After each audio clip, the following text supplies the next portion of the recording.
नमस्कार दोस्तों, स्वागत है आपका तिवारी एकेडमी में। दोस्तों, आज के इस वीडियो में हम बात करने वाले हैं कक्षा 8 के सामाजिक विज्ञान में इतिहास के अध्याय 5 की। इतिहास का अध्याय 5 जिसका शीर्षक है जब जनता बगावत करती है 1857 और उसके बाद। तो चलिए शुरू करते हैं इस अध्याय को और बढ़ते हैं इस सफ़र की ओर आगे। दोस्तों, इस अध्याय में सबसे पहले हमें दिया गया है यह चित्र।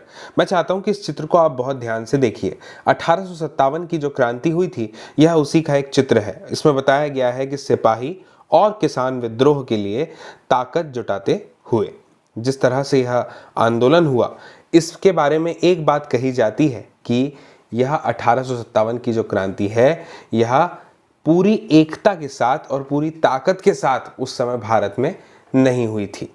छोटी छोटी टुकड़ियों ने अपने स्तर पर अलग अलग जगह पर जो है विद्रोह करना शुरू कर दिया था। इसकी कमी ही थी कि यह जो क्रांति थी यह उस समय सफल नहीं हो पाई, लेकिन यह हमारी आज़ादी के लिए सबसे महत्वपूर्ण मानी जाने वाली क्रांति है। तो इसलिए भी इस अध्याय को पढ़ना हमारे लिए ऐतिहासिक दृष्टिकोण से बहुत ही महत्वपूर्ण हो जाता है। चलिए आगे बढ़ते हैं और सबसे पहले हम पढ़ते हैं इस शीर्षक को इस अध्याय में, जो है नीतियाँ और लोग। दोस्तों, हमने कुछ पिछले अध्याय पढ़े कक्षा 8 के इतिहास के, और उसमें हमने जाना कि जो ईस्ट इंडिया कंपनी है उसकी जो नीतियां हैं उसका जनता पर क्या प्रभाव पड़ा, किस तरह से पड़ा और अलग अलग वर्गों पर किस तरह से प्रभाव उसका पड़ा। आप जानते हैं कि एक समाज में एक राजा भी है, रानी भी है, किसान भी है, आदिवासी भी है, सिपाही भी है और जमींदार भी है। तो इन सब पर किस तरह से उन नीतियों का जो ईस्ट इंडिया कंपनी ने तैयार की थी कैसे अलग अलग असर पड़ा, इसके बारे में हमने जाना। और हम यह भी जान चुके हैं कि जो नीतियां और कार्रवाइयां जनता के हित में नहीं होती या जो उनकी भावनाओं को ठेस पहुंचाती है, उनका लोग किस तरह से क्या करते हैं, विरोध करते हैं, है ना। इसमें हमने कई सारे उदाहरण देखे थे। आपको बिरसा मुंडा की कहानी तो याद होगी, मुझे उम्मीद है आप भूले नहीं हैं। अगर आपने पिछले वीडियोस हमारे नहीं देखे हैं तो मेरी आपसे रिक्वेस्ट है, गुजारिश है कि आप पहले जाकर के उन वीडियोस को देखें, क्योंकि ये एक इतिहास के वीडियोस हैं और इतिहास जो है वो जब तक हम प्रारंभ से आरंभ नहीं करते जब तक हमें समझ में उतने अच्छे से नहीं आता, ऐसा मेरा मानना है। चलिए ठीक है, अब हम आगे बढ़ते हैं और सबसे पहले इस सब हेडिंग को देखिए, जो है नवाबों की छिनती सत्ता। दोस्तों, आप याद रखिएगा कि अभी हम नीतियां और लोगों के बारे में पढ़ रहे हैं, ठीक है ना, यह इसी की सब हेडिंग है। बात है दोस्तों 18वीं सदी की। 18वीं सदी मतलब समय कौन सा हो गया, समय हो गया 1700 या 1701 से लेकर के 1800 नहीं होगा, 1799 तक का समय। आप समझिए कि 18वीं सदी है, तो इसके मध्य में यानी लगभग बात हो रही है 1750 के आसपास की।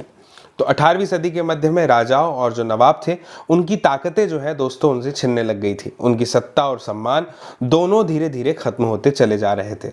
आप इस बात को समझिए कि कंपनी ने चोट करी है उनकी आज़ादी पर, उनकी स्वतंत्रता पर, और जब कोई हमारी स्वतंत्रता पर चोट करता है तो सीधे वह ठेस पहुंचाती है हमारे आत्मसम्मान को, ठीक है ना। दोस्तों, बहुत सारे दरबार में रेजिडेंट तैनात कर दिए गए थे।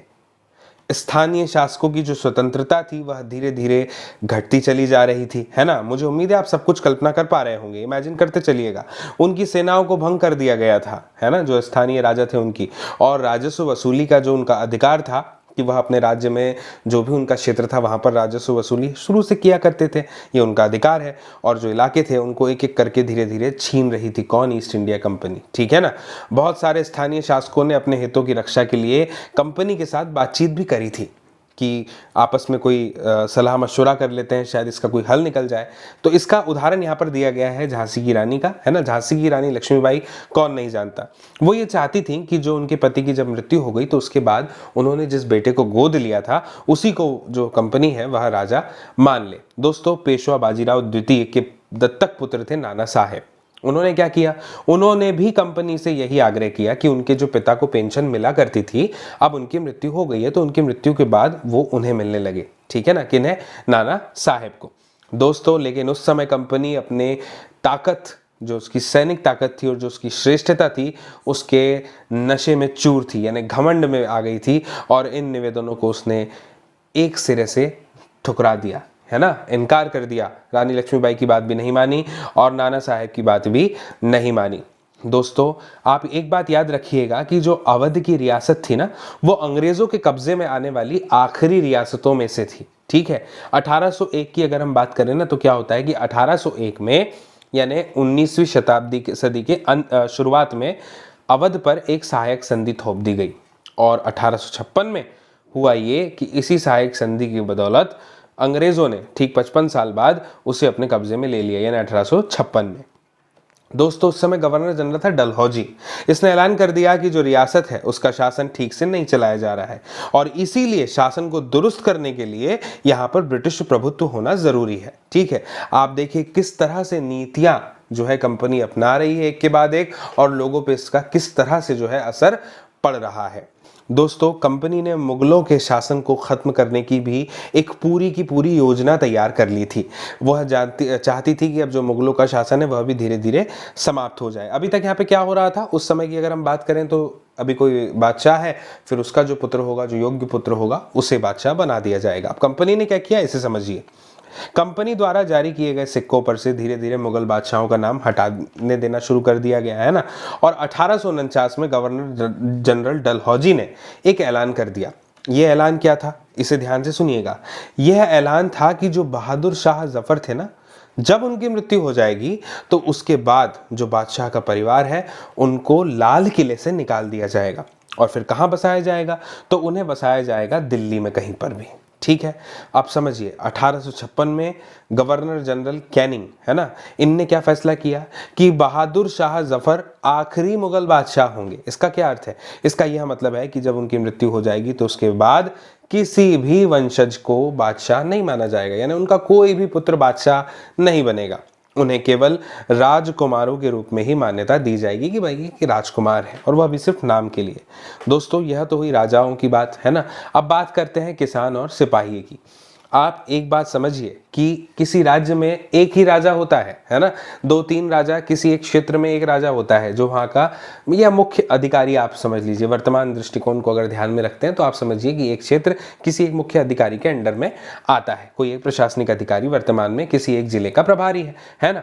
लेकिन उस समय की कहानी क्या थी कि आप, और इस समय भी जो आम लोग हैं, आवाम है, उनकी संख्या अधिक होती है। ठीक है ना। तो किसान और सिपाही, इन दोनों वर्गों को समझना यहाँ पर बहुत जरूरी है। सिपाही भी जो है वो कहीं ना कहीं किसान ही है ना, आप समझ पा रहे हैं, क्योंकि सिपाही भी जो सेना में भर्ती हुए थे वो किसान परिवार से ही तो जुड़े हुए हैं, तो वह भी कहीं ना कहीं किसान ही है।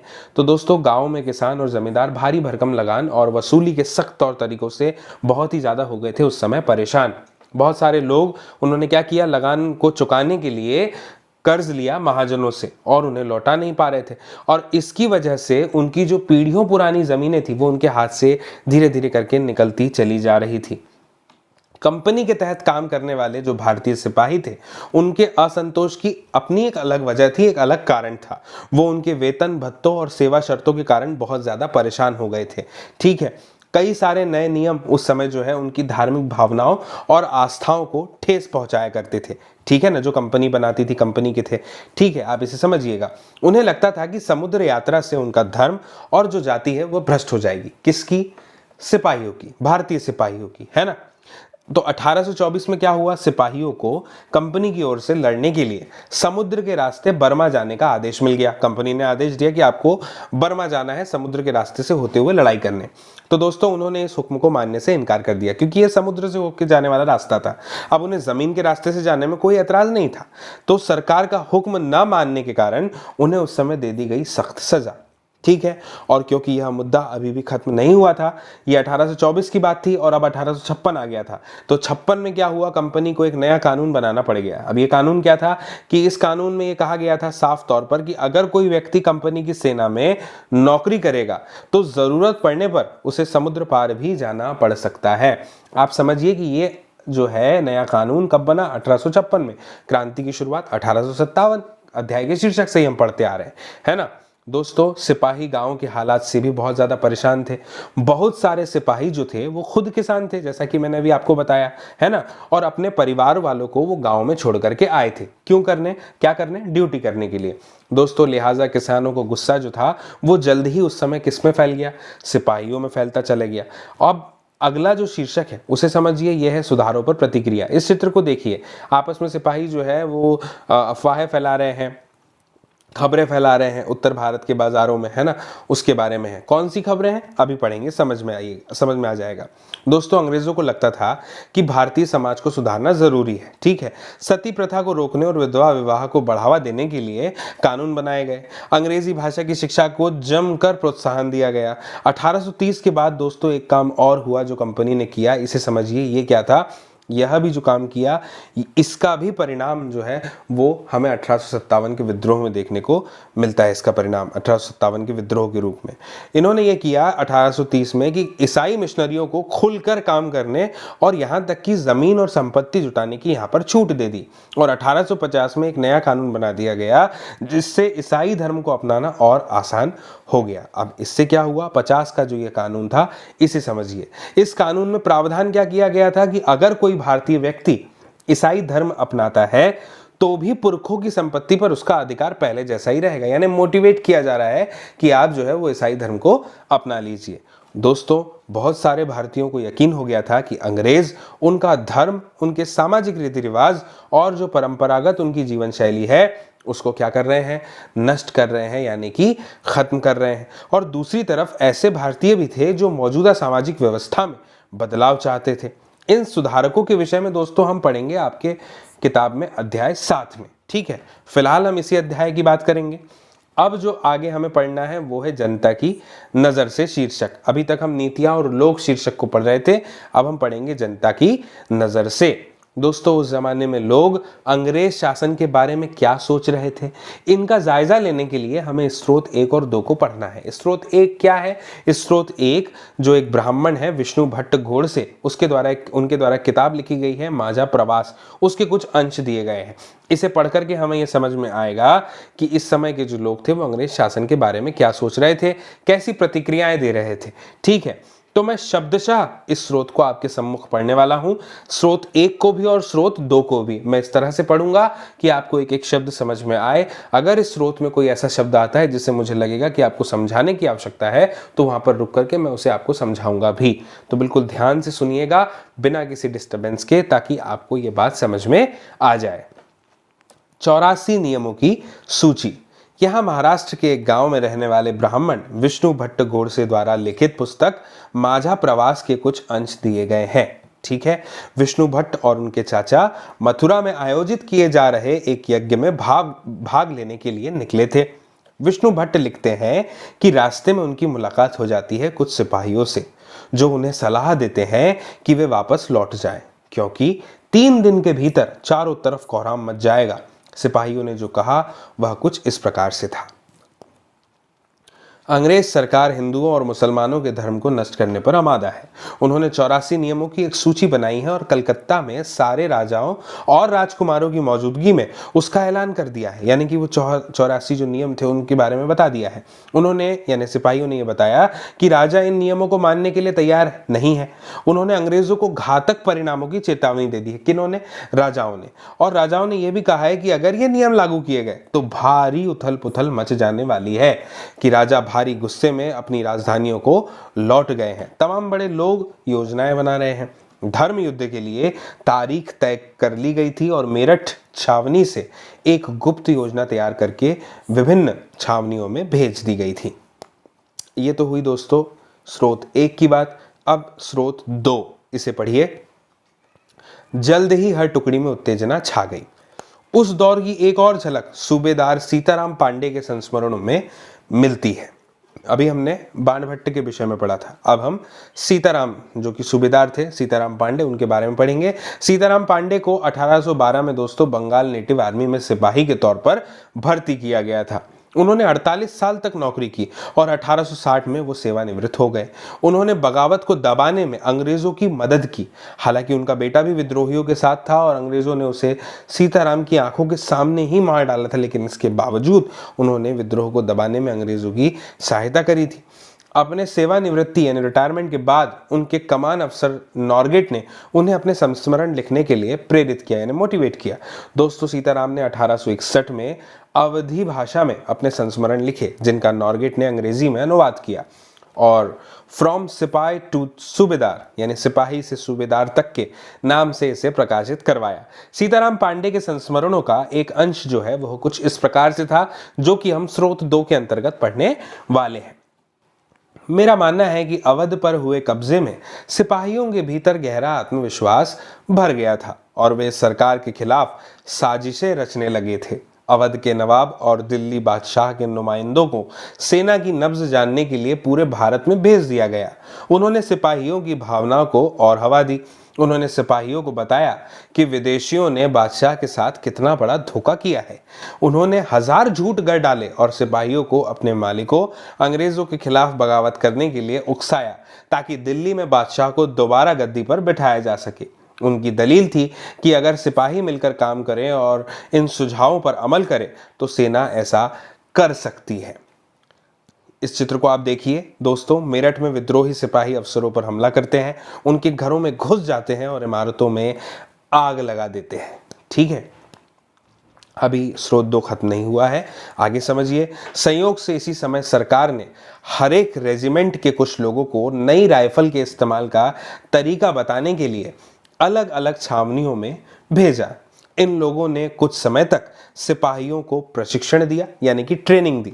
इसी दौरान न जाने कहां से यह खबर फैल गई कि इन राइफलों में इस्तेमाल होने वाले कारतूसों पर गाय और सूअर की चर्बी का लेप चढ़ाया गया है। दोस्तों, इस समय जो बंदूकें हुआ करती थी, आप इसे समझिए कि उन्हें क्या करना पड़ता था कि उसमें जो कारतूस भरे जाते थे ना, उसमें मुंह का भी कुछ उपयोग था, यानी दांतों से का उपयोग करके उन कारतूसों को अलग किया जाता था। ऐसी कोई प्रक्रिया थी और एक खबर फैला दी कि इन राइफलों में जो इस्तेमाल होने वाले कारतूस है उस पर गाय और सूअर की चर्बी का लेप चढ़ाया जाता है। दोस्तों, आगे क्या लिखा है ये समझिए। हमारी रेजिमेंट के लोग दूसरे लोगों को लिखकर यह खबर भेजने लगे और जल्द ही हर एक रेजिमेंट में उत्तेजना का माहौल बन गया। कुछ लोगों ने कहा कि उनकी 40 साल की नौकरी में सरकार ने उनके मजहब को चोट पहुंचाने के लिए कभी कुछ नहीं किया था, लेकिन जैसा कि मैंने पहले ही जिक्र किया, अवध पर कब्जे के कारण सिपाही पहले ही गुस्से में थे। स्वार्थी लोगों ने फौरन यह कहानी गढ़ दी कि अंग्रेज तो सबको ईसाई बनाना चाहते हैं।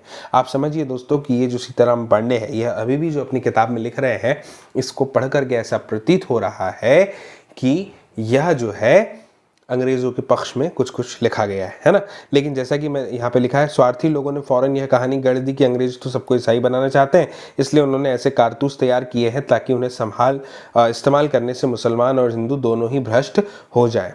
कर्नल साहब का मानना था कि यह बेचैनी जो उन्हें भी साफ दिखाई दे रही थी, इस बार भी अपने आप खत्म हो जाएगी और उन्होंने मुझे घर चले जाने की हिदायत दी। सीताराम पांडे फ्रॉम सिपाही टू सूबेदार, पृष्ठ 162 और 63 पे यह दिया गया है। दोस्तों, इसे पढ़ने के बाद स्रोत 1 और 2 को हमें समझ में आ गया कि उस समय लोगों के मन में अंग्रेजों के प्रति क्या धारणाएं थी, है ना, कंपनी के प्रति, कंपनी के लोगों के प्रति। अब आगे बढ़ते हैं और पढ़ते हैं इस हेडिंग को, जो है सैनिक विद्रोह जन विद्रोह बन गया। इस शब्द को समझिए, सैनिक विद्रोह, जब सिपाही आपस में इकट्ठा हो जाते हैं और अपने सैनिक अफसरों का हुक्म मानने से इनकार कर देते हैं, तब हम कहते हैं कि यह सैनिक विद्रोह है। ठीक है, अब समझते हैं।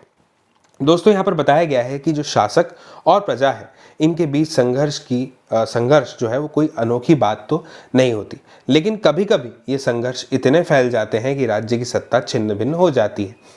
बहुत सारे लोग मानने लग गए थे दोस्तों कि इन सभी का शत्रु जो है वह एक है, इसलिए सभी कुछ न कुछ तो करना ही चाहते हैं। इस तरह की स्थिति में हालात अपने हाथ में लेने के लिए लोगों को संगठित होना पड़ता है, एक साथ आना पड़ता है। उन्हें संचार, पहलकदमी और आत्मविश्वास का परिचय देना होता है। दोस्तों, भारत के उत्तरी भागों में, ठीक है ना, उत्तरी भाग से तात्पर्य आप समझ रहे हैं, ऐसा मैं मान के चलता हूँ, तो भारत के उत्तरी भागों में 1857 में ऐसी ही स्थिति पैदा हो गई थी। फतह और शासन के 100 साल बाद ईस्ट इंडिया कंपनी को एक भारी विद्रोह से जूझना पड़ रहा था। मई 1857 में शुरू हुई इस बगावत ने भारत में कंपनी का अस्तित्व ही खतरे में डाल दिया था। सोचिए, कंपनी का एग्जिस्टेंस खतरे में आ गया था, कितना बड़ा विद्रोह हुआ होगा। मेरठ से शुरू करके सिपाहियों ने कई जगह बगावत करना शुरू कर दिया था। समाज के विभिन्न तबकों के असंख्य लोग, समझ रहे हैं आप, विद्रोही तेवरों के साथ उठ खड़े हुए। कुछ लोग मानते हैं कि 19वीं सदी में उपनिवेशवाद के खिलाफ दुनिया भर में यह सबसे बड़ा सशस्त्र संघर्ष था, शस्त्रों के साथ लड़ा गया। ठीक है, इस चित्र को आप ध्यान से समझिए। यह जो चित्र है कैवलरी लाइनों में जो युद्ध हुआ था उसका है। 3 जुलाई 1857 को 3000 से ज्यादा विद्रोही बरेली से दिल्ली आ पहुंचे। उन्होंने यमुना को पार किया और ब्रिटिश कैवलरी चौकियों पर धावा बोल दिया। यह युद्ध पूरी रात चलता रहा। अब इस सब हेडिंग को समझते हैं मेरठ से दिल्ली तक। और आप इस चित्र को तो देख ही रहे हैं, यह चित्र है मंगल पांडे का, है ना। इनकी स्मृति में जो डाक टिकट जारी किया गया था उसमें इनका चित्र है। दोस्तों, 8 अप्रैल 1857 की बात है। इस दिन युवा सिपाही मंगल पांडे को बैरकपुर में अपने अफसरों पर हमला करने के आरोप में फांसी पर लटका दिया गया। चंद दिन बाद मेरठ में तैनात कुछ सिपाहियों ने एक कारतूसों के साथ फौजी अभ्यास करने से इनकार कर दिया। दोस्तों, सिपाहियों को ऐसा लगता था कि उन कारतूस पर क्या किया जाता है, गाय और सुअर की चर्बी का लेप चढ़ाया गया था। दोस्तों, 85 सिपाहियों को नौकरी से निकाल दिया गया था, 85, और उन्हें अपने अफसरों का हुक्म न मानने के आरोप में 10-10 साल की सजा दी गई। यह 9 मई 1857 की बात है, जब, और उसके ठीक एक दिन पहले हम देख चुके हैं कि सॉरी एक दिन पहले नहीं, यह 1 महीना 1 दिन पहले की बात है, 8 अप्रैल 1857 की। आगे बढ़ते हैं। मेरठ में तैनात दूसरे भारतीय सिपाहियों की प्रतिक्रिया बहुत ही ज़बरदस्त रही। 10 मई को सिपाहियों ने मेरठ की जेल पर धावा बोलकर वहां बंद सिपाहियों को आज़ाद करा लिया। उन्होंने अंग्रेज अफसरों पर हमला करके उन्हें मार गिराया। उन्होंने बंदूक और हथियार कब्जे में ले लिए और अंग्रेज़ों की इमारतों, संपत्तियों को आग के हवाले कर दिया। फिर उन्होंने फिरंगियों के खिलाफ युद्ध का ऐलान कर दिया। सिपाही पूरे देश में अंग्रेजों के शासन को खत्म करने पर आमादा हो चुके थे। लेकिन सवाल यहाँ पर एक था दोस्तों कि अंग्रेजों के जाने के बाद देश का शासन चलाएगा कौन? सिपाहियों ने इसका भी जवाब ढूंढ लिया था। अब जवाब क्या था, इसे समझिए, बहुत ही इंटरेस्टिंग बात है। मुगल सम्राट बहादुर शाह जफर, आपको याद ही होंगे, उनको वो देश का शासन सौंपना चाहते थे। मेरठ के कुछ सिपाहियों की एक टोली 10 मई की रात को घोड़ों पर सवार होकर मुंह अंधेरे ही दिल्ली पहुंच गई। जैसे ही उनके आने की खबर फैली, दिल्ली में तैनात टुकड़ियों ने भी बगावत कर डाली। यहां भी अंग्रेज अफसर मारे गए। देशी सिपाहियों ने हथियार व गोला बारूद कब्जे में ले लिया और इमारतों को आग लगा दी। विजयी सिपाही लाल किले की दीवारों के आसपास जमा हो गए, बादशाह से मिलना चाहते थे। बादशाह अंग्रेजों की भारी ताकत से दो हाथ करने को तैयार नहीं थे, लेकिन सिपाही भी अड़े रहे और आखिरकार वे जबरन महल में घुस गए और उन्होंने बहादुर शाह जफर को अपना नेता घोषित कर दिया। इस चित्र को देखिए, ये है बहादुर शाह जफर। अब समझिए, जब उन्होंने अपना नेता बहादुर शाह जफर को दोस्तों घोषित कर दिया है, अब बहादुर शाह जफर एक ऐसा कदम उठाने वाले हैं कि जो विद्रोह है वो और अधिक बढ़ जाएगा। समझिए, बूढ़े बादशाह को सिपाहियों की यह मांग माननी पड़ी। उन्होंने देश भर के मुखियाओं और शासकों को चिट्ठी लिखकर अंग्रेजों से लड़ने के लिए भारतीय राज्यों का एक संघ बनाने का आह्वान किया। बहादुर शाह के इस एकमात्र कदम के गहरे परिणाम सामने आए। अंग्रेजों से पहले देश के एक बहुत बड़े हिस्से पर मुगल साम्राज्य का ही तो शासन था, यह बात तो हम जानते हैं। ज्यादातर छोटे शासक और रजवाड़े मुगल बादशाह के नाम पर ही अपने इलाकों का शासन चलाते थे और ब्रिटिश शासन के विस्तार से भयभीत, ऐसे यानी कि डरे हुए बहुत सारे शासकों को लगता था कि अगर मुगल बादशाह दोबारा शासन स्थापित कर लेते हैं तो वे मुगल आधिपत्य में दोबारा अपने इलाकों का शासन बेफिक्र होकर चलाने लगेंगे। अंग्रेजों को इन घटनाओं की उम्मीद नहीं थी। उन्हें लगता था कि कारतूसों के मुद्दे पर पैदा हुई उथल पुथल कुछ समय में शांत हो जाएगी, लेकिन जब बहादुर शाह जफर ने बगावत को अपना समर्थन दे दिया तो स्थिति रातों रात बदल जाती है। अक्सर ऐसा होता है कि जब लोगों को कोई रास्ता दिखाई देने लगता है दोस्तों, तो उनका उत्साह और साहस बढ़ जाता है। इससे उन्हें आगे बढ़ने की हिम्मत, उम्मीद और आत्मविश्वास मिलता है। अब आगे समझेंगे कि बगावत फैलने लगी। इस चित्र को देखिए, ये है नाना साहेब, जब दिल्ली से अंग्रेजों के पैर उखड़ गए दोस्तों, तो लगभग एक हफ्ते तक कहीं कोई विद्रोह नहीं हुआ। जाहिर है खबर फैलने में भी कुछ समय तो लगना ही था, लेकिन फिर तो विद्रोहों का सिलसिला ही शुरू हो गया दोस्तों। एक के बाद एक हर रेजिमेंट में सिपाहियों ने विद्रोह कर दिया। वे दिल्ली, कानपुर, लखनऊ जैसे मुख्य बिंदुओं पर दूसरी टुकड़ियों का साथ देने को निकल पड़ते। उनकी देखा देखी कस्बों और गांवों के लोग भी बगावत के रास्ते पर चलने लग जाते। स्थानीय जो उस समय के नेता थे, जमींदार, मुखियाओं, है ना, इनके पीछे संगठित हो गए और ये लोग अपनी सत्ता स्थापित करने के लिए, शासन स्थापित करने के लिए दोस्तों अंग्रेजों से लोहा लेने को तैयार हो गए थे। स्वर्गीय पेशवा बाजीराव के दत्तक पुत्र थे नाना साहेब, अभी हमने उनका चित्र भी देखा है ना, कानपुर के पास रहा करते थे। उन्होंने सेना इकट्ठा की और ब्रिटिश सैनिकों को शहर से खदेड़ दिया। उन्होंने खुद को पेशवा घोषित कर दिया। उन्होंने ऐलान किया कि वह बादशाह बहादुर शाह जफर के तहत गवर्नर है। लखनऊ की गद्दी से हटा दिए गए नवाब वाजिद अली शाह के बेटे ब्रिजिस कद्र को नया नवाब घोषित कर दिया गया। इस चित्र को देखिए, जैसे जैसे विद्रोह फैला, छावनियों में अंग्रेज अफसरों को मारा जाने लगा और आप यह यहाँ पर इस चित्र में देख सकते हैं। आगे बढ़ते हैं दोस्तों। ब्रिजिस कद्र, जिसकी अभी हमने बात करी, इनने भी बहादुर शाह जफर को अपना बादशाह मान लिया। उनकी मां बेगम हजरत महल ने अंग्रेजों के खिलाफ विद्रोह को बढ़ावा देने में बढ़ चढ़ कर हिस्सा लिया, है ना। और झांसी में रानी लक्ष्मीबाई भी विद्रोही सिपाहियों के साथ जा मिली। उन्होंने नाना साहेब के सेनापति तात्या टोपे के साथ मिलकर अंग्रेजों को भारी चुनौती दी। मध्य प्रदेश के मंडला क्षेत्र में राजगढ़ की राजी अवंतीबाई लोधी ने 4000 सैनिकों की फौज तैयार की और अंग्रेजों के खिलाफ उसका नेतृत्व किया, क्योंकि ब्रिटिश शासन ने उनके राज्य के प्रशासन पर नियंत्रण कर लिया था। ठीक है दोस्तों, आप देख रहे हैं किस तरह से धीरे धीरे विद्रोह जो है वह बढ़ते जा रहा है। विद्रोही टुकड़ियों के सामने अंग्रेजों की संख्या बहुत कम थी। बहुत सारे मोर्चों पर उनकी जबरदस्त हार हुई। इससे लोगों को यकीन हो गया कि अब अंग्रेजों का शासन खत्म हो चुका है। अब लोगों को विद्रोह में कूद पड़ने का गहरा आत्मविश्वास मिल गया था। खास तौर से अवध के इलाके में चौतरफा बगावत की स्थिति थी। 6 अगस्त 1857 को लेफ्टिनेंट कर्नल टाइटलर ने अपने कमांडर इन चीफ को टेलीग्राम भेजा, जिसमें उसने अंग्रेजों के भय को व्यक्त किया था। क्या था समझिए। हमारे लोग विरोधियों की संख्या और लगातार लड़ाई से थक गए हैं। एक एक गांव हमारे खिलाफ है, जमींदार भी हमारे खिलाफ खड़े हो रहे हैं। दोस्तों, इस दौरान बहुत सारे महत्वपूर्ण नेता सामने आए। उदाहरण के लिए फैजाबाद के मौलवी अहमदुल्ला शाह, इनने भविष्यवाणी कर दी कि अंग्रेजों का शासन जल्दी खत्म हो जाएगा। वह समझ चुके थे कि जनता क्या चाहती है। इसी आधार पर उन्होंने अपने समर्थकों की एक विशाल संख्या जुटा ली। अपने समर्थकों के साथ वे भी अंग्रेजों से लड़ने लखनऊ जा पहुंचे। दिल्ली में अंग्रेजों का सफाया करने के लिए बहुत सारे गाजी यानी धर्म योद्धा इकट्ठा हो गए थे। बरेली के सिपाही बख्त खान ने लड़ाकों की एक विशाल टुकड़ी के साथ दिल्ली की ओर कूच कर दिया। वह इस बगावत में एक मुख्य व्यक्ति साबित हुए। बिहार के एक पुराने जमींदार कुंवर सिंह ने भी विद्रोही सिपाहियों का साथ दिया और महीनों तक अंग्रेजों से लड़ाई लड़ी। तमाम इलाकों के नेता और लड़ाके इस युद्ध में हिस्सा ले रहे थे।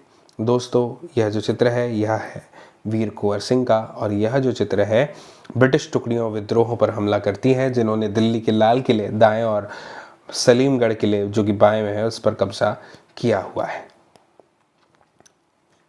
इस चित्र को देखिए, विद्रोही सिपाही मेरठ से दिल्ली की तरफ कूच करते हैं। अब यह तो कंपनी पे वार था, अब हम पढ़ेंगे कंपनी का पलटवार। इसे समझिए दोस्तों। इस उथल पुथल के बावजूद अंग्रेजों ने हिम्मत नहीं छोड़ी थी। ठीक है, वो भयभीत जरूर हो गए थे, लेकिन हिम्मत उन्होंने नहीं छोड़ी। कंपनी ने क्या किया कि पूरी ताकत लगा दी और विद्रोह को कुचलने का फैसला ले लिया। इन्होंने क्या किया, इंग्लैंड से और फौजी मंगवाए, विद्रोहियों को जल्दी सजा देने के लिए नए कानून बनाए और विद्रोह के मुख्य केंद्रों पर धावा बोल दिया, जहां पे मुख्य रूप से विद्रोह हो रहे थे वहां पर। दोस्तों, बात है सितंबर 1857 की, जब दिल्ली दोबारा अंग्रेजों के कब्जे में आ गई। अंतिम मुगल बादशाह बहादुर शाह जफर पर मुकदमा चलाया गया और उन्हें आजीवन कारावास की सजा दे दी गई।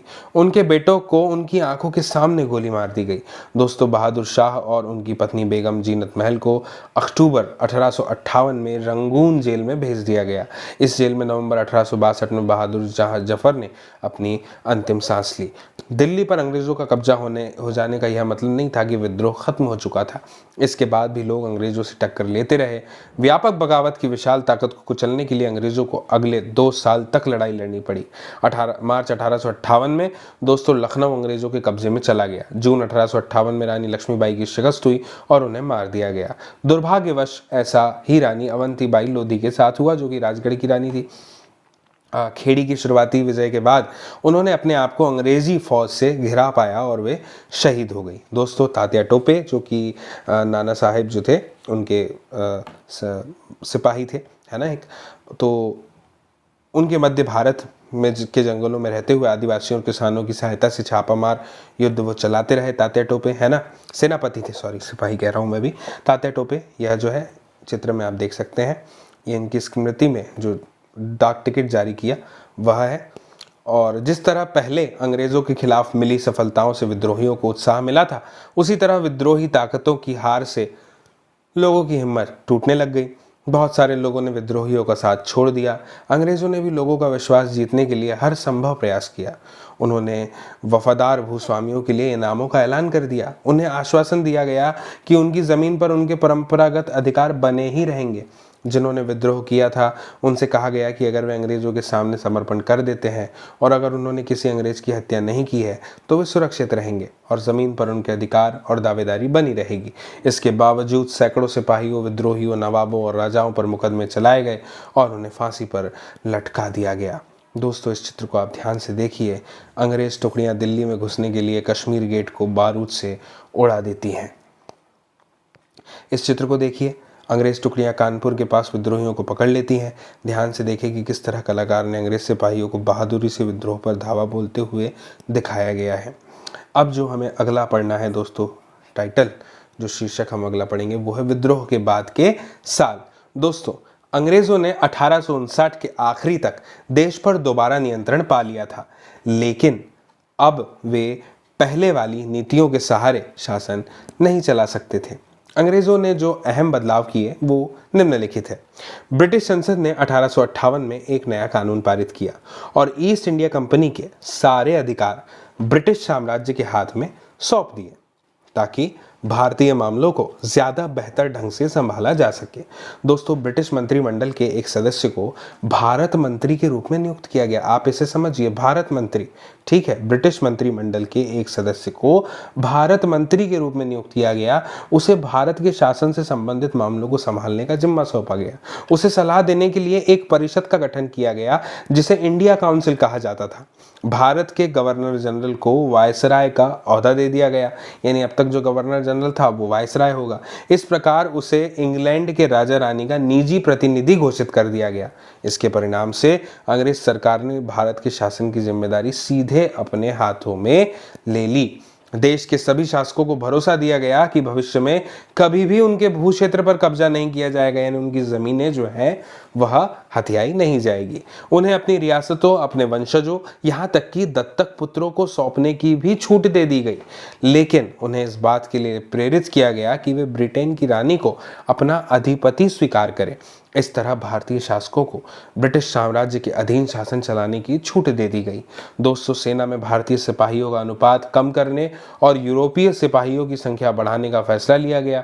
यह भी तय किया गया कि अवध, बिहार, मध्य भारत और दक्षिण भारत से सिपाहियों को भर्ती करने की बजाय अब गोरखा, सिखों और पठानों में से ज़्यादा सिपाही भर्ती किए जाएंगे। मुसलमानों की जमीन और संपत्ति बड़े पैमाने पर जब्त की गई। उन्हें संदेह व शत्रुता के भाव से देखा जाने लगा। अंग्रेजों को लगता था कि यह विद्रोह उन्होंने ही खड़ा किया था। अंग्रेजों ने फैसला किया कि वे भारत के लोगों के धर्म और सामाजिक रीति रिवाजों का सम्मान करेंगे।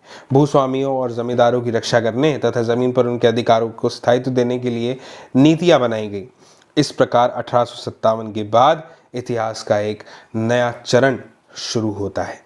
ठीक है, उत्तरी भारत में विद्रोह के कुछ प्रमुख केंद्रों की अगर हम बात करें तो वो थे दिल्ली, मेरठ, बरेली, लखनऊ, कानपुर, झांसी और फैज़ाबाद। और इनके साथ यहाँ पर आप लाहौर, फिरोज़पुर, जालंधर, फिल्लौर, सहारनपुर, रोहतक, अलीगढ़, मैनपुरी, प्रतापगढ़, नौगंग, नागौर, सागर, जबलपुर, नीमच, नासिराबाद, महू, दीनापुर, बनारस, आजमगढ़, सुल्तानपुर, गोंडा सब कुछ देख सकते हैं। ठीक है ना।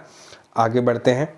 और ये जो जिन पर लाल निशान लगाए गए थे ना, पहले जो सफ़ेद रंग से दिए गए थे, मैंने गोले लगाए, ये विद्रोह के मुख्य केंद्र थे और ये विद्रोह के अन्य केंद्र हैं। अब इसे समझिए, खुर्दा संग्राम, एक केस स्टडी। दोस्तों 1857 की घटना से बहुत पहले उसी प्रकार की एक घटना 1817 में खुर्दा नामक स्थान पर घटित हुई थी। कैसे, आप समझिए। हमारे लिए इस घटना का अध्ययन करना और इस बात पर विचार करना भी शिक्षाप्रद होगा कि कैसे अंग्रेजों की औपनिवेशिक नीतियों के खिलाफ 19वीं सदी की शुरुआत से ही देश के विभिन्न हिस्सों में असंतोष निर्मित होने लग गया था। खुर्दा, जो कि ओडिशा के दक्षिण पूर्व भाग में स्थित एक छोटा राज्य था, वहां 19वीं शताब्दी की शुरुआत में 105 गढ़ों, जिनमें 60 बड़े और 1109 छोटे गांव सम्मिलित थे, एक जनबहुल उपजाऊ क्षेत्र था। इसके शासक राजा वीर किशोर देव को स्व अधिकृत 4 परगनाओं को तथा जगन्नाथ मंदिर के संचालक अधिकार समेत 14 गढ़ जातों के प्रशासनिक उत्तरदायित्व को पूर्व में दबाव में आकर मराठाओं को सौंप देना पड़ गया था। ठीक है, सोचिए, इतनी बड़ी सत्ता उन्होंने किसे सौंप दी थी? मराठाओं को। उनके पुत्र तथा उत्तराधिकारी मुकुंद देव द्वितीय इस दुर्दशा से विचलित थे। अतः अंग्रेजों और मराठों के बीच जारी संघर्ष में अपने लिए एक मौका देखते हुए उन्होंने अपने खोए हुए क्षेत्रों तथा जगन्नाथ मंदिर की देख रेख से संबंधित अधिकारों की पुनः प्राप्ति हेतु अंग्रेजों के साथ सलाह मशवरा शुरू कर दिया।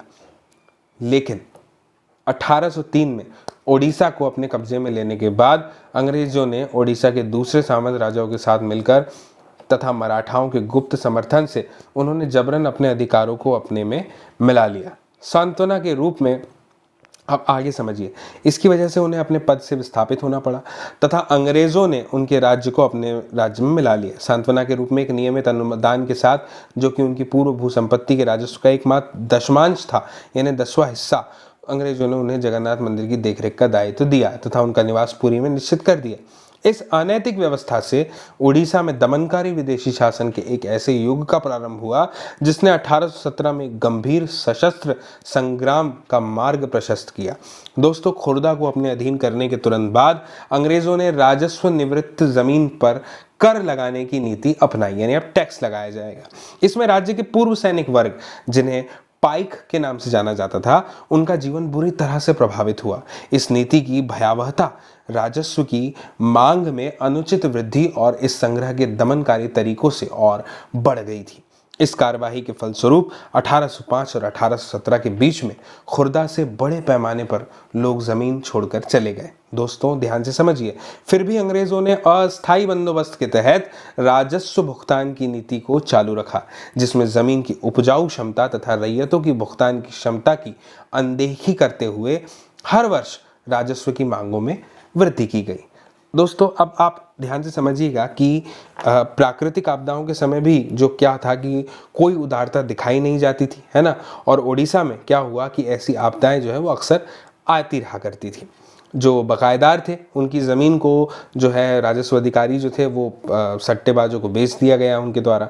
और खुर्द के जो विस्थापित राजा थे उनका वंशानुगत सेनानायक जगबंधु विद्याधर महापात्र भ्रमरवर राय, जिन्हें लोग बक्सी जगबंधु के नाम से जानते थे, है ना, कितना बड़ा नाम है, जगबंधु विद्याधर महापात्र भ्रमरवर राय, है ना, शॉर्ट में बोलेंगे हम बक्सी जगबंधु, इनके नाम से जानते थे। ऐसे बेदखल हुए जमींदारों में से एक थे और व्यवहारिक रूप से वे एक भिखारी बन गए थे। अपने तथा अपने जैसे जमीन से बेदखल हुए लोगों की ओर से संघर्ष करने का उन्होंने निश्चय जो है कर लिया। उससे पूर्व प्राय 2 साल तक उन्होंने खुर्दा के लोगों को स्वैच्छिक दान से अपना गुजारा किया, है ना। लोगों ने जो उन्हें स्वैच्छिक रूप से दान किया। बीते हुए वर्ष के साथ साथ जो तकलीफें इन शिकायतों के साथ जुड़ गई थी वो क्या थी? पहली, अंग्रेजों द्वारा इस क्षेत्र में चांदी के सिक्कों का प्रचलन हो गया। दूसरी, इस नई मुद्रा में राजस्व के भुगतान पर जोर देना पड़ा। तीसरी, खाद्य सामग्री की कीमतों में अभूतपूर्व वृद्धि तथा नमक की आपूर्ति में जो कमी थी उस कंपनी की एकाधिकार की नीति के चलते लगभग दुर्लभ हो गया था कि जिसके कारण उड़ीसा के पारंपरिक रूप से नमक बनाने वाले इस काम से वंचित हो गए थे। चौथी, स्थानीय जमींदारों की कलकत्ता में नीलामी, जिसके कारण उड़ीसा में बंगाल के अनुपस्थित जमींदारों का आगमन हुआ। इसके अतिरिक्त असंवेदनशील तथा भ्रष्ट पुलिस प्रशासनिक व्यवस्था ने भी स्थिति को और दुष्कर बना दिया, जिसके चलते होने वाले सशस्त्र संग्राम ने और भयावह आकार धारण कर लिया। दोस्तों 1817 में 19 मार्च की बात है। उस दिन को इस संग्राम की शुरुआत तब हो गई जब पाइकों ने बानपुर में स्थित पुलिस चौकी और अन्य सरकारी संस्थानों पर हमला कर दिया और 100 से अधिक लोगों की हत्या करने के साथ साथ सरकारी खजाने में से एक बड़ी रकम लेकर चले गए। शीघ्र ही खुर्दा को केंद्र करते हुए इस घटना की लहर अलग अलग दिशाओं में फैल गई। दोस्तों उत्साह से भरपूर जमींदार और रैयत पाइकों के साथ मिल गए थे। जो उनके साथ नहीं मिले उन्हें प्रताड़ित किया गया। एक कर मत दो अभियान की शुरुआत किया गया। अंग्रेजों ने पाइकों को उनके जमे हुए स्थान से हटाने की कोशिश की, लेकिन वो असफल रहे। फिर 14 अप्रैल का दिन आता है।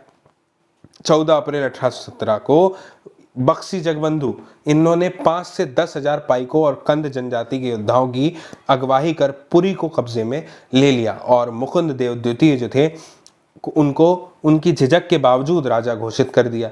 जगन्नाथ मंदिर के पुजारियों ने भी पाइकों को अपना भरपूर समर्थन प्रदान किया। स्थिति को हाथ से निकलते हुए देख अंग्रेजों ने मार्शल लॉ लागू कर दिया। अब ये क्या था, इसमें जल्दी घोषित कर दिया गया कि राजा जो है पकड़े गए, है ना, और उन्हें उनके पुत्र सहित कटक में कारावास दे दिया गया। बक्सी ने अपने करीबी सहयोगी कृष्णचंद्र भ्रमरवर राय को के साथ मिलकर के कटक और खुर्दा के बीच यातायात के सारे माध्यम को काटने का प्रयास कर दिया। इसके साथ साथ संघर्ष उड़ीसा के दक्षिण और उत्तर पश्चिमी हिस्सों में फैल गया। परिणाम यह हुआ कि अंग्रेजों ने मेजर जनरल मार्टिनडल को पाइकों के चंगुल से पूरे क्षेत्र को मुक्त कराने के लिए भेजा तथा बक्सी जगबंधु और उनके साथियों को पकड़वाने के लिए पुरस्कार की घोषणा कर दी। इस प्रकार जो सामरिक कार्रवाई चली उसमें सैकड़ों पाइक जो है वो मारे गए, कई घने जंगलों में चले गए और अन्य सामूहिक क्षमा योजना के तहत अपने घरों में लौट गए। इस तरह से अंग्रेजों ने मई 1817 तक खुर्दा के संग्राम को लगभग काबू में कर लिया। दोस्तों लेकिन खुर्दा के बाहरी क्षेत्रों में बक्सी जगबंधु ने कुजंग के राजा जैसे सहयोगी की मदद से और पाइकों के अनेक प्रति अटूट निष्ठा के कारण इस संघर्ष को मई 1825 तक जारी रखा। 17 से 25 तक जारी रखा। 1817 से 1825 तक, समझ रहे हैं आप, जब उन्होंने अंग्रेजों के सामने आत्मसमर्पण कर दिया। इसके उपरांत अंग्रेजों ने खुर्दा के लोगों के प्रति अपनी ओर से दयालु, अनुग्रहित और सहनशीलता की नीति अपनाई। पुलिस और न्यायिक व्यवस्था में आवश्यक सुधार किया। नमक की कीमतों में कमी की गई। जिन राजस्व अधिकारियों को भ्रष्ट पाया गया उन्हें कार्य से निष्कासित कर दिया और बेदखल जमींदारों को अपनी जमीन लौटा दी गई। दिवंगत खुर्दा के राजा के पुत्र रामचंद्र देव तृतीय को स्वतंत्र कर पुरी जाने का आदेश दिया गया और 26,000 रुपए के अनुदान के साथ उन्हें जगन्नाथ मंदिर की देखरेख का दायित्व सौंपा गया। संक्षेप में यह ओडिशा में अंग्रेजों के विरुद्ध पहला लोकप्रिय सशस्त्र संघर्ष था जिसका उस क्षेत्र में ब्रिटिश शासन पर दूरगामी प्रभाव पड़ा। अतः इसे एकमात्र पाइक विद्रोह कहना, इसे कमतर आंकना होगा। अब बात करेंगे अन्यत्र की। इसे समझिए, यह भी एक महत्वपूर्ण जानकारी है जो हमें शिक्षा प्रदान करती है। परम शांति की एक स्वर्गिक साम्राज्य की खातिर। जब 1857 में दोस्तों भारत में विद्रोह फैला, उसी समय चीन के दक्षिणी भागों में भी एक विशाल जन विद्रोह पैदा हो रहा था। यह विद्रोह 1850 में शुरू हुआ और 1860 के मध्य में जाकर खत्म हुआ, यानी 10 साल चला। होंग जिकुआंग के नेतृत्व में हजारों मेहनतकश गरीब लोगों ने परम शांति के स्वर्गीय साम्राज्य की स्थापना के लिए लड़ाई लड़ी। इस विद्रोह को ताइपिंग विद्रोह के नाम से जाना जाता है। होंग जिकुआंग ने धर्मांतरण करके ईसाई धर्म अपना लिया था और वह कन्फ्यूशियसवाद और बौद्ध आदि परंपरागत चीनी धर्मों के खिलाफ थे। ताइपिंग के विद्रोही एक ऐसे साम्राज्य की स्थापना करना चाहते थे जहां ईसाई धर्म को माना जाएगा, जहां किसी के पास निजी संपत्ति नहीं होगी, जहां सामाजिक वर्गों और स्त्री पुरुषों के बीच कोई भेद नहीं होगा, जहां अफीम, तंबाकू, शराब के सेवन तथा जुए, वैश्यावृत्ति और गुलामी पर पाबंदी होगी। चीन में तैनात अंग्रेज और फ्रांसीसी सेनाओं ने ताइपिंग विद्रोह को दबाने के लिए किंग साम्राज्य के बादशाह को काफ़ी मदद दी। दोस्तों अगर हम बात करें इस अध्याय की तो मुख्य रूप से हमने इस अध्याय में जाना 1857 उसके बाद की कहानी को, ईस्ट इंडिया कंपनी की जो नीतियाँ थी उससे किस प्रकार राजा रानी, किसान, जमींदार, सिपाही आदि पर तरह तरह के असर पड़े, वो हमने इस अध्याय में जाना। इसके साथ ही दोस्तों 18वीं सदी के मध्य से ही सहायक संधि और हड़प नीति के द्वारा किस प्रकार से राजाओं नवाबों की सत्ता पर जबरन अधिकार किया जाने लगा, उनमें असंतोष का माहौल फैल गया था, है ना। इसके बाद हमने देखा कि झांसी की रानी लक्ष्मीबाई के दत्तक पुत्र को राजा मानने से इनकार कर दिया गया था, है ना। और पेशवा बाजीराव द्वितीय जो थे उनकी पेंशन भी उनके पुत्र नाना साहेब को नहीं दी गई। अवध की रियासत के बारे में हमने देखा कि अंग्रेज के कब्जे में आने वाली वो आखिरी रियासतों में से एक थी। उस पर 1801 में सहायक संधि और 1856 में अंग्रेजों ने अपने उसे कब्जे में ले लिया था। इसके बाद हमने बात करी 1849 और 1856 की। 1849 में हमने देखा कि गवर्नर जनरल लॉर्ड डलहौजी ने एक ऐलान कर दिया, है ना। ऐलान क्या था कि बहादुर शाह जफर की मृत्यु के बाद क्या होगा, बादशाह के परिवार को लाल किले से निकाल दिया जाएगा और उसे दिल्ली में कहीं बसाया जाएगा। दोस्तों 1856 में गवर्नर जनरल कैनिंग ने फैसला किया कि बहादुर शाह जफर जो है वो आखिरी मुगल बादशाह होंगे। उनकी मृत्यु के बाद उनके किसी भी वंशज को जो है बादशाह नहीं माना जाएगा, है ना। उन्हें केवल राजकुमारों के रूप में ही मान्यता दे दी जाएगी। इसके बाद में दोस्तों इस अध्याय में हमने पढ़ा किसान और सिपाही के बारे में, है ना। गाँव में किसान और सैनिक जो थे, जो मूल रूप से सैनिक भी किसान ही थे, है ना, भारी भरकम लगान और नियमों से ये परेशान थे, है ना। हमने बात करी कि वह जो थे अपने वेतन और भत्तों और सेवा शर्तों के साथ धार्मिक भावनाओं को जो उनको ठेस पहुंचाई गई उसकी वजह से क्रोध में आ गए थे, है ना। फिर हमने 1824 और 1856 की बात करी।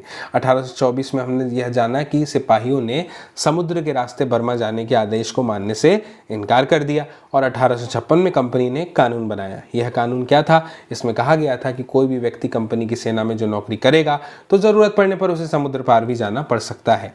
इसके बाद सुधारों पर कुछ प्रतिक्रियाएं की गई, है ना। सती प्रथा को रोकने की कोशिश की गई, विधवा विवाह को बढ़ावा देने के लिए कानून बनाए गए, है ना। अंग्रेजी भाषा की शिक्षा को हम जानते हैं कि जमकर प्रोत्साहन उस समय दिया गया। फिर हमने 1830 और 1850 के बारे में पढ़ा दोस्तों। 1830 में हमने जाना कि ईसाई मिशनरियों को खुलकर काम करने और यहाँ तक कि ज़मीन और संपत्ति जुटाने की भी यहाँ पे छूट दे दी गई थी। और 1850 में कानून बनाया गया कि ईसाई धर्म को अपनाना उससे क्या हो जाएगा, अब आसान हो जाएगा, है ना, 1850 के कानून की सहायता से। फिर हम देखते हैं कि 1857 में जो है, मई 1857 में मेरठ से सिपाही जो थे वो उन्होंने बगावत शुरू कर दी और कंपनी का जो अस्तित्व था, जो एग्जिस्टेंस था, उसको खतरे में डाल दिया। कुछ लोग उसे 19वीं सदी में उपनिवेशवाद के खिलाफ दुनिया भर में सबसे बड़ा पहला सशस्त्र संघर्ष मानते हैं। क्षमा चाहता हूँ, पहला नहीं, सबसे बड़ा सशस्त्र संघर्ष मानते थे, ठीक है ना दोस्तों। इसके बाद हमने एक शीर्षक देखा जिसका जो था मेरठ से दिल्ली तक, है ना। 29 मार्च 1857 को युवा सिपाही मंगल पांडे, उनके बारे में हमने जाना कि उनको बैरकपुर में उन्हीं के अफसरों पर हमला करने के आरोप में फांसी पर लटका दिया गया। ये तो 29 मार्च की बात थी। फिर 9 मई 1857 को क्या हुआ, मेरठ में सिपाहियों ने नए कारतूसों जिस पर गाय और सुअर की चर्बी का लेप चढ़ाया गया था, ऐसी अफवाह फैला दी गई थी, है ना। ये हमने स्रोत 1-2 से पढ़ा था। उसके पहले उसके बाद भी इसका अभ्यास करने से मना कर दिया और 85 सिपाहियों को नौकरी से निकाल दिया गया और उन्हें सजा दे दी गई, है ना। दोस्तों बगावत जो थी किस प्रकार धीरे धीरे फैलने लग गई वह हमने इस अध्याय में बखूबी देखा, है ना। और इसके बाद में कंपनी का जो पलटवार होता है उस पर भी हमने इस अध्याय में चर्चा करी। कंपनी ने पूरी ताकत लगा दी थी विद्रोह को कुचलने के लिए, हम जानते हैं। और ऐसा करने के लिए कंपनी ने क्या किया था, इंग्लैंड से और फौजी मंगवाए थे, है ना। विद्रोहियों को जल्दी सजा देने के लिए कानून बनाए और विद्रोह के मुख्य केंद्रों पर धावा बोल दिया, ठीक है ना दोस्तों। बहादुर शाह जफर पर मुकदमा चलाया गया, उन्हें आजीवन कारावास की सजा दे दी गई। उनके सामने उनके बेटों की हत्या गोली मारकर कर दी जाती है ना। यह सब हमने इस अध्याय में देखा। विद्रोह के बाद के कुछ सालों के बारे में भी हमने इस अध्याय में अध्ययन किया। अंत में हमने खुर्दी संग्राम के बारे में जाना, पाइक विद्रोह भी आप उसे कह सकते हैं, है ना। और इसके बाद में हमने अन्यत्र में ताइपिंग विद्रोह के बारे में अंत में जाना। अब जब हमने अध्याय दोस्तों समझ लिया है तो मेरा ऐसा मानना है कि जब हम किसी अध्याय को पढ़ लेते हैं, समझ लेते हैं, तो उसके प्रश्नों के उत्तर देने में भी हम सक्षम हो जाते हैं। तो देखते हैं कुछ प्रश्नों को पढ़ के क्या हम इनके उत्तर देने में सक्षम हैं। इस अध्याय को पढ़ने के बाद देखते हैं। पहले ही प्रश्न को ले लीजिए। पहला प्रश्न है, झांसी की रानी लक्ष्मीबाई की अंग्रेजों से ऐसी क्या मांग थी जिसे अंग्रेजों ने ठुकरा दिया। तो दोस्तों हम जानते हैं कि लक्ष्मीबाई ने अंग्रेजों से यह मांग की थी कि कंपनी जो थी वह उसके पति की मृत्यु के बाद उनके गोद लिए हुए बेटे को राजा मान ले, और रानी की इस मांग को अंग्रेजों ने एक सिरे से नकार दिया, ठुकरा दिया था, है ना। दोस्तों दूसरा प्रश्न है, ईसाई धर्म अपनाने वालों के हितों की रक्षा के लिए अंग्रेजों ने क्या किया। प्रश्न को समझिए। प्रश्न ये पूछ रहा है कि ईसाई धर्म अपनाने वालों के हितों की रक्षा के लिए अंग्रेजों ने क्या किया। तो मैं आपको बता दूं कि ईसाई धर्म जो अपनाने वाले थे उनके हितों की रक्षा के लिए अंग्रेज़ों ने 1850 में कानून बनाया था, है ना। और इस कानून का क्या प्रावधान था। इस कानून में एक प्रावधान किया गया था कि अगर कोई भारतीय व्यक्ति ईसाई धर्म अपनाता है तो भी पुरखों की संपत्ति पर उसका अधिकार पहले की तरह पूर्ववत ही होगा, है ना। इसके बाद हम आगे बढ़ते हैं और इस तीसरे प्रश्न को देखिए। यह है, सिपाहियों को नए कारतूसों पर क्यों ऐतराज़ था। भाई ज़माना जानता है इस अध्याय को पढ़ने के बाद में, है ना, कि सिपाहियों को एनफील्ड नाम की नई राइफलें दे दी गई थी। अब इन राइफलों के कारतूस का प्रयोग करने से पहले उसके ऊपर जो सील लगी होती थी ना, उसको मुंह से छीलना पड़ता था, मैंने आपको बताया था। और इस सील पर गाय और सूअर की चर्बी का एक लेप लगा होता था। दोस्तों इसीलिए हिंदू और मुस्लिम जो थे दोनों समुदाय सिपाहियों ने सोचा कि कंपनी उनका जो धर्म है वो भ्रष्ट कर रही है, इसीलिए इन कारतूसों के लिए उनका क्या था, ऐतराज़ था। ठीक है, अगला प्रश्न देखिए। प्रश्न क्रमांक 4 है, अंतिम मुगल बादशाह ने अपने आखिरी साल किस तरह से बिताए। तो दोस्तों सितंबर 1857 की बात थी। कंपनी की सेनाओं ने, अंतिम मुगल बादशाह कौन थे, बहादुर शाह जफर थे, है ना। इनको क्या कर लिया, बंदी बना दिया, उन पर मुकदमा चलाया गया, आजीवन कारावास की उन्हें सजा सुना दी गई और उन्हें कौन सी जेल भेज दिया गया, रंगून जेल, उनकी पत्नी के साथ। और इसी जेल में नवंबर 1862 में उनकी मृत्यु हो जाती है। आइए विचार करें के अंतर्गत प्रश्न क्रमांक 5 को आप पढ़िए। प्रश्न क्रमांक 5 क्या है। प्रश्न क्रमांक 5 है, मई 1857 से पहले भारत में अपनी स्थिति को लेकर अंग्रेज शासकों के आत्मविश्वास के क्या कारण थे। समझने की कोशिश करिएगा दोस्तों, ठीक है, थोड़ा ध्यान से समझिएगा। प्रश्न पूछ रहा है कि मई 1857 से पहले भारत में अपनी स्थिति को लेकर अंग्रेज शासकों के आत्मविश्वास के क्या कारण थे। तो समझिए, एक तो ये था कि 18वीं सदी के मध्य से ही जो राजा और नवाब थे उनकी शक्तियां उनसे छिनने लग गई थी और उनकी सत्ता और सम्मान दोनों समाप्त होते चले जा रहे थे, ठीक है ना। दूसरा ये था कि अनेक दरबार जो थे उनमें रेजिडेंट तैनात कर दिए गए थे। हमने पढ़ा था ना, स्थानीय शासकों की जो स्वतंत्रता थी वह धीरे धीरे घटती चली जा रही थी। उनकी सेनाओं को नष्ट कर दिया जाने लगा था और राजस्व वसूली के जो उनके हक थे और जो अधिकार थे क्षेत्र एक एक करके उनसे छीने जाने लग गए थे। बहुत सारे स्थानीय शासक ऐसे भी थे जिन्होंने स्वयं के हितों की रक्षा के लिए कंपनी के साथ बातचीत की, है ना, वार्तालाप किया। इसमें उदाहरण के तौर पर आप झांसी की रानी लक्ष्मीबाई को ले सकते हैं। उन्होंने क्या चाहा था कि कंपनी उनके पति की मृत्यु के पश्चात उनके दत्तक पुत्र को राजा मान ले, और अपनी श्रेष्ठता और सैनिक ताकत के घमंड में नशे में चूर कंपनी ने इस निवेदन को क्या कर दिया, ठुकरा दिया था। एक कारण आप ये भी ले सकते हैं कि 1801 में अवध पर एक सहायक संधि थोपी गई और 1856 में अंग्रेजों ने उसे अपने अधिकार में ले लिया, क्योंकि डलहौजी ने ऐसा ऐलान कर दिया था कि रियासत का जो शासन है वो उचित रूप से नहीं चलाया जा रहा है, इसलिए शासन को दुरुस्त करने के लिए ब्रिटिश प्रभुत्व जो है वो आवश्यक है। इसके बाद प्रश्न क्रमांक अगला यानी कि 6 की हम बात करते हैं।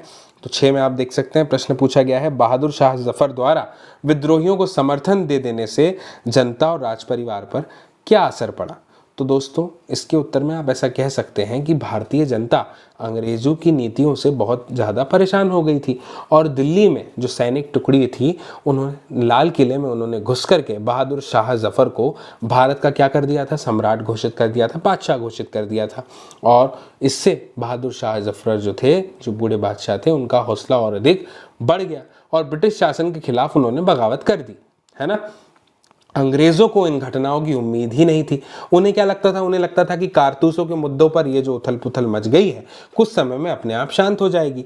लेकिन जब बहादुर शाह जफर ने बगावत की, तो समर्थन दे दिया बगावत को, तो स्थिति जो थी वो रातों रात बदल गई थी। ये तो हुई जनता पे असर की बात। राज परिवारों की अगर हम असर की बात करें कि उन पे क्या असर पड़ा था, तो आप ऐसा कह सकते हैं कि अंग्रेजों से पहले देश के एक बहुत बड़े भूभाग पर किसका शासन था? मुगल साम्राज्य का। तो अधिकतर छोटे शासक और रजवाड़े मुगल शासक के नाम पर ही अपने क्षेत्रों का शासन चलाया करते थे और ब्रिटिश शासन के विस्तार हो जाने से वह भयभीत हो चुके हैं। और ऐसे बहुत सारे जो शासक थे जो भयभीत हैं, उनको लगता था कि यदि मुगल बादशाह दोबारा शासन स्थापित कर लेंगे तो वे मुगल के आधिपत्य में दोबारा अपने क्षेत्रों का जो शासन है वो बेफिक्र होकर चलाने लगेंगे। इसलिए राज परिवारों ने भी विद्रोह को समर्थन दे दिया। इसके बाद में आप जो है प्रश्न क्रमांक 7 को पढ़ सकते हैं। ये है, अवध के बागी भूस्वामियों से समर्पण करवाने के लिए अंग्रेजों ने क्या किया, है ना। तो बागी भूस्वामियों से समर्पण करवाने के लिए भाई अंग्रेजों ने उनके प्रति जो वफादार थे भूस्वामी, उनके लिए इनामों की घोषणा कर दी। अभी हमने पढ़ा है ना, आश्वासन दे दिया कि ज़मीन पर उनके परंपरागत जो अधिकार हैं वो बने रहेंगे, इसी तरह से बरकरार रहेंगे। और जिन्होंने विद्रोह किया था उनसे कहा गया था कि अगर वो अपना समर्पण कर देते हैं अंग्रेजों के सामने तो किसी अंग्रेज की हत्या अगर उन्होंने नहीं की रहेगी तो वो सुरक्षित रहेंगे और ज़मीन पर उनके अधिकार दावेदारी बनी रहेगी। लेकिन हमने यह भी पढ़ा है दोस्तों इस अध्याय में कि इसके बावजूद भी जो है अनेक लोगों पर मुकदमे चलाए गए और उन्हें फांसी की सजा दी गई। सबसे महत्वपूर्ण प्रश्न है ये, 1857 की बगावत के फलस्वरूप अंग्रेजों ने अपनी नीतियां किस तरह से बदली। महत्वपूर्ण प्रश्न के अंतर्गत आता है ना। तो इसके बारे में हम ये देख सकते हैं कि भाई जो भारत में कंपनी थी उसके शासन की समाप्ति हो गई थी।